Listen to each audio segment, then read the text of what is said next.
आमच्या जनहित न्यूज चॅनलला सबस्क्राईब करा, बेल आयकॉन दाबा आणि पहा जनहित न्यूज महाराष्ट्र चॅनलचे व्हिडिओ सर्वात आधी आपल्या मोबाईलवर।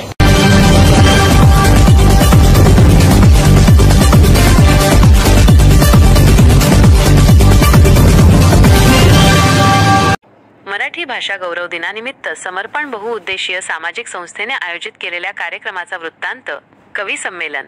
मराठी भाषा गौरव दिनानिमित्त धर्मवीर आनंद दिघे विद्यालय शहापूर येथे समर्पण बहुउद्देशीय सामाजिक संस्थेने कवी संमेलनाचे आयोजन केले होते। कवी कांतीलाल भडांगे यांच्या अध्यक्षतेखाली कवी संमेलनाचे पहिले सत्र झाले। या संमेलनात एकूण 27 निमंत्रित कवींनी आपल्या कविता सादर केल्या। शहरी आणि ग्रामीण भागातील कवी आणि श्रोते या कार्यक्रमासाठी उपस्थित होते। सर्व कवींना प्रमुख मान्यवरांच्या हस्ते सन्मान चिन्ह, सन्मानपत्र आणि पुष्पगुच्छ देऊन सन्मानित करण्यात आले। कवितेमध्ये खूप ताकद असते, छोट्या कवितेमध्ये खूप मोठा आशय सामावलेला असतो, असे कवी संमेलनाच्या अध्यक्षीय भाषणात त्यांनी आपले प्रतिपादन केले।